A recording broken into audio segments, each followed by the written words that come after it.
निवेश किया। हमारा पैसा ये डकैत लूट के ले जा रहा है, सरकार से हम मांग कर रहे हैं कि वो पैसा हमको दे दो। सिंपल सी बात है।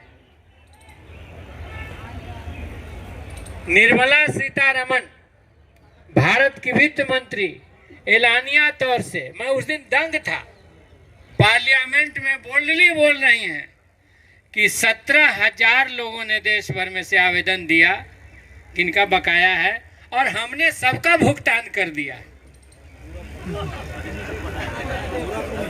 तो आपकी यह लड़ाई तो बेकार है, आपका कोई बकाया नहीं है देश में, तब किसी निवेशक का बकाया नहीं है। तो इतना बड़ा ये लोग गुमराह करने वाली बात बोलते हैं, ये समझ लीजिए।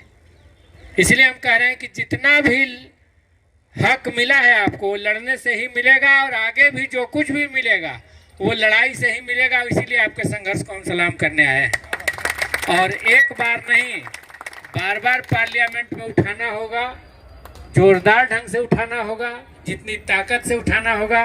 और अन्य कई सांसद दूसरे दलों को भी इस पर सहमत हैं, उन लोगों ने साथ देने का भी कहा है कि कोई एक आध दिन बना करके हम लोग मूव लेंगे। आज ही पार्लियामेंट के सामने प्रदर्शन करने का था, लेकिन आज इस विशेष मामले की वजह से उसको कल के लिए बढ़ाया गया है। तो कल ज्वाइंट प्रदर्शन होगा पार्लियामेंट के सामने भी, आपके मुद्दों पर ही आपको बताने भी आया कि कल आपके सवाल पर पार्लियामेंट के सामने हम लोग जितना सांसद जुटा सके आज से कल तक एक साथ आपके सवाल पर हम प्रदर्शन करेंगे। आप यहाँ लड़िए तो यही एकता रहेगी।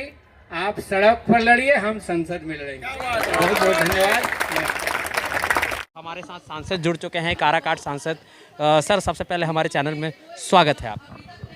आज जिस तरह से आप अपना कीमती वक्त निकाल कर यहाँ तक आए और इनके जो आंदोलन चल रही है सहारा पीड़ितों की, उनके आवाज़ को ऊंचा किया, तो किस तरह का अनुभव रहा और कल आपकी जो संसद में ये व्याख्या होने वाली है इसका क्या कुछ निकल के सामने आएगा? सर, थोड़ा सा हमारे चैनल पे एक्सप्लेन करें हमारे दर्शकों को। मोदी सरकार की नीतियों का प्रभाव ये है कि वो देश के हर चीज़ को अपने कुछ कॉरपोरेट मित्रों को सौंप देना चाहते हैं और कॉरपोरेट के पक्ष में वो बुरी तरह से खड़े हैं।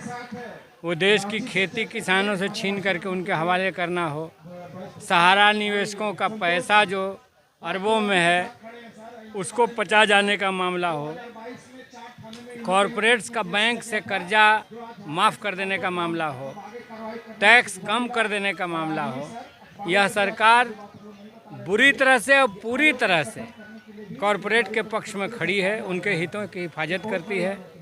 हम इस देश के मजदूर किसानों के साथ, आम नागरिकों के साथ खड़े हैं और इस पर पूरा इंडिया गठबंधन इन सवालों पर मौजूदा मोदी सरकार से जूझ रहा है।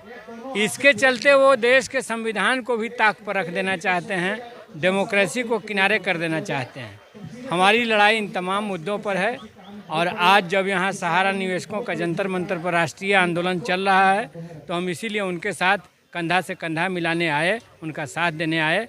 अभी पार्लियामेंट में वक्फ बिल जो देश में मुसलमानों की संपत्ति छीनने को केंद्रित करके है, उस सवाल पर भी इंडिया गठबंधन ने विरोध करने का निर्णय लिया है, तो वहाँ पर भी हमें जाना है, इसलिए वहाँ भी आज लड़ाई संगीन है। बहुत बहुत धन्यवाद। और सर, जिस तरह से बिहार में अब चुनाव की भी बेड़ियाँ बज चुकी है, तो इसके बारे में क्या कहना चाहेंगे? दिल्ली में किस तरह? बिहार में बदलाव होगा और वहाँ पर मौजूदा जो भाजपा गठबंधन की सरकार है वो जाएगी। भाजपा की कोई कोशिश जो उड़ीसा में जिस तरह की चली है कि नवीन पटनायक बूढ़े हो रहे हैं तो उसके दरकिरार करके हम आ जाएं, तो बिहार में वो चलने वाला नहीं।